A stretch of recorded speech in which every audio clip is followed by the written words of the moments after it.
Okay, so now we're going to solve an equation with a radical in it. Um,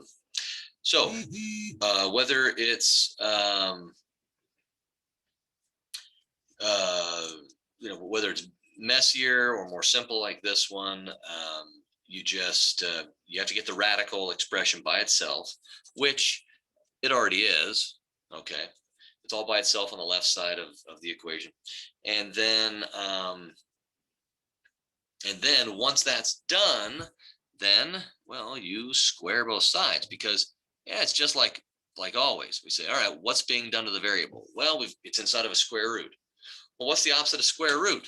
Squaring. So those cancel each other out. And we're left with u minus 11 equals 36, not 12. Okay. And then, well, add 11. Okay. And we get u equals 47. And that might actually work. Okay. Now, for these, you have to check your answer every time because sometimes, and it will happen, sometimes you do everything correctly and your answer doesn't work, which may or may not be the case here. So we have to check it. So we can do, let me do this cool thing because it's easier for you to read. So we'll do a check here. And alrighty. Yeah, I should probably change the color. Just why not? So we're going to plug in 47 for u back at the very original problem and see if that really does equal 6. So that gives me square root of 36. It's a 3. And the square root of 36 is 6. So it checks out. So there really is an answer, and it's 47. And it's the only answer. Now you can see it says if there is no solution, click on no solution. So that's, yeah, that will happen. Excuse me. So let's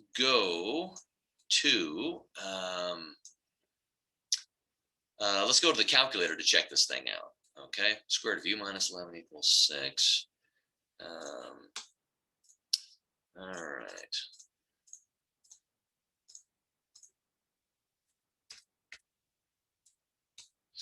Okay, so I could go to the table and go down to 47.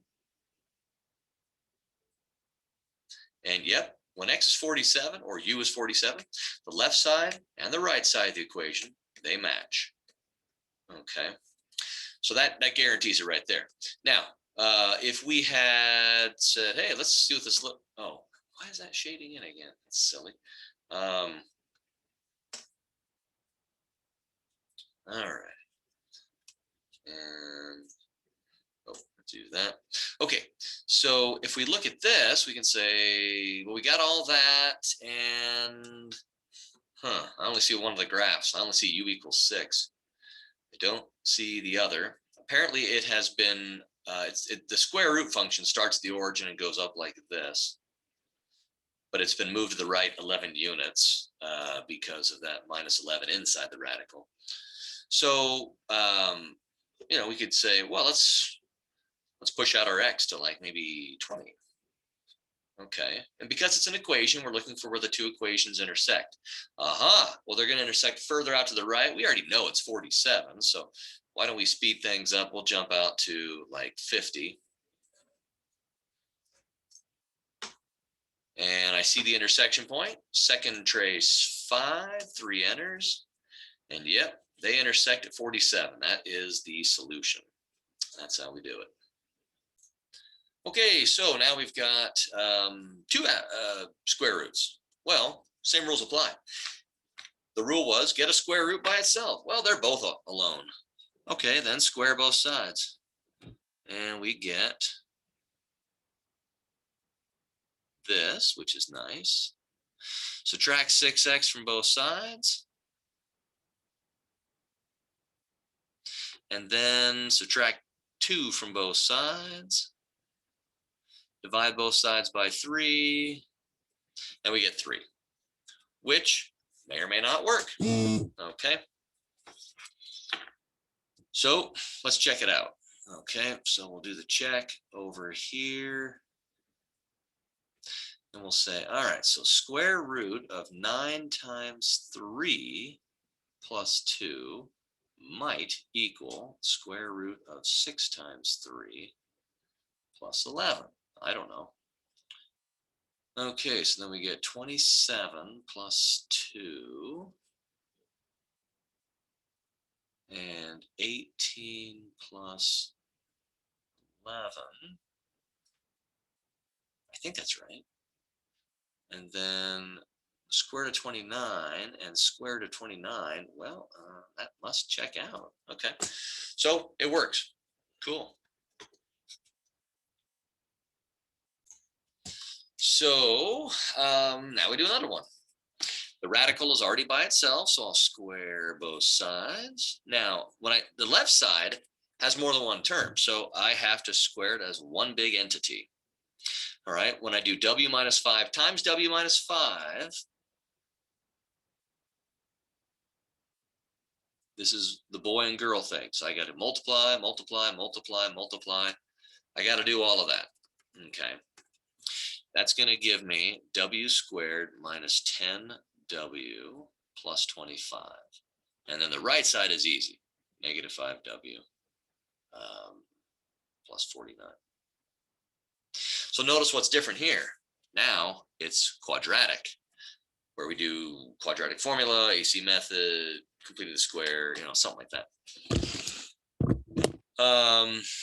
All right, so let's get everything on one side. If I add 5w to both sides, I get that. And if I subtract 49 from both sides, I get that. All right, now this does factor. W minus 8, w plus 3. So I set each factor equal to 0. I need more room. Let's go up here. Let's do a different color. So w minus 8 equals 0. W plus 3. I know, I'm going so slow, you probably already have it done in your head. Add 8 to both sides. Subtract 3 from both sides. And then we need to, so we got 2 answers. Okay, cool. Now we got to test them out. I'll tell you right now, usually when you get 2 answers, one of them doesn't work. But, might be neither of them work. Might be both of them work. So 8 and negative 3. This time I'm going to check it on the calculator because I didn't do that last time. So I'm going to go x minus 5 is the left side. The right side is square root negative 5x plus 49. X plus 49. Okay, so I got that. Now, if I go to the table, I could do it on the graph. You know what? I'll go on the graph. I'm going to go back to Zoom 6, the standard viewing window. And it looks like they intersect just once. Just right there. That looks like about at when x is 8. Okay. But let's see, what were our answers? 8 and negative 3, I think. So yeah, they intersect when x is 8, but when x is negative 3 right here, well, they don't intersect. Yeah, so this guy, when x is negative 3, it's not the same as when this guy is on negative 3. So I can tell right here, 8 is the only answer. Let's double check on the table. All right, when x is 8, yep, left side and right side equation match. But when x is negative 3, they don't match. Okay, and if we were to plug in 8 and negative 3, and just write it out, this is what we would see. You'd end up with negative 8 equals 8. You'd say, nope, doesn't work. And then you'd end up with 3 equals 3. And you'd say, yep, that works. So 8 is the only solution. So on that one, if you write w equals 8 and negative 3, that'll be wrong. Okay, because negative 3 doesn't work. You have to just say w equals 8. And that's the whole shooting match. All right, so on this one, they just kind of give us some arbitrary equation that involves radicals, and they say, all right, go solve for, oh, I guess E. Well, to get isolate E, we got to square both sides, get that square root off of it. Sorry about my penmanship. And then I would divide both sides by 6, and then E equals V squared over 6. That's it. Let's do one more. Okay, so want to solve for L. It's stuck inside the square root. So let's square both sides, get them out of there. And we get that. Now we're going to multiply both sides by 5 so that those cancel. And I'm done. L equals 5V squared.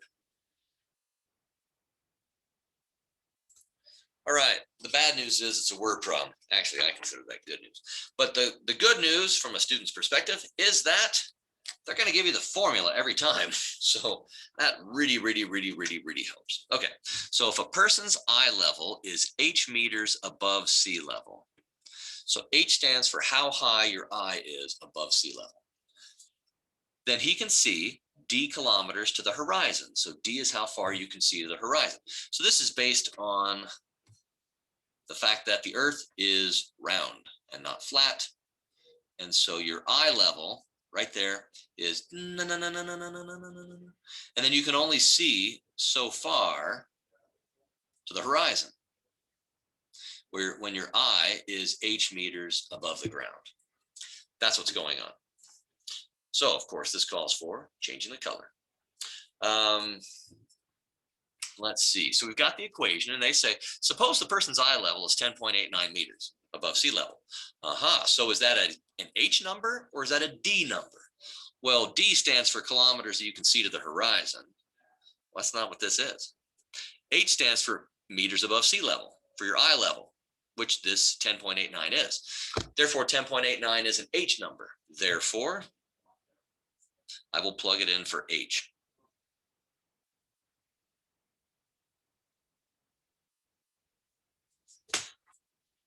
Alrighty. So, okay, so we get 3.57 times the square root of 10.9. And I get that. Let's see, what do they want me to round it off? Nearest 10th. Round it off to the nearest 10th. So that would be 1 decimal place. So 11.8 is going to be my guy.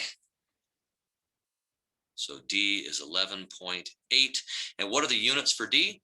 Well, D is measured in kilometers. So 11.8 kilometers. So just about 12 kilometers a person can see, assuming that it's, there's no hills or anything in between you and the horizon. All right, now these formulas, this is a different one. It's considered advanced. It's very similar. The only difference is instead of solving for the variable that's already isolated, on these we'll be solving for the variable that is not isolated. So we actually have to do a little algebra on these, but not much. Okay, so we can use this formula to relate a ball's surface area, S, to its radius, R. Okay, so S is how much paint it would take to cover a ball, and R is the radius of the ball. So suppose a ball has a radius of 11.32 centimeters. So 11.32, that's radius. That's an R number. So that's going to get plugged in for R. What is the surface area? So we want to solve for S. So I'll plug in 11.32 for R. And now I solve for S. S is stuck inside of the radical, so I square both sides, just like we did earlier on this video. And I'm just going to do this on my office computer or calculator. And I get 128.1424. Okay, equals S over 12.6. All right, if I multiply both sides by 12.6, to 4 decimal places, that's going to be 1614.5942. Okay, that's our S, but what are the units? Well, S is the surface area of the ball measured in square centimeters. So I would put in square centimeters. And that would be all there is to it. Okay.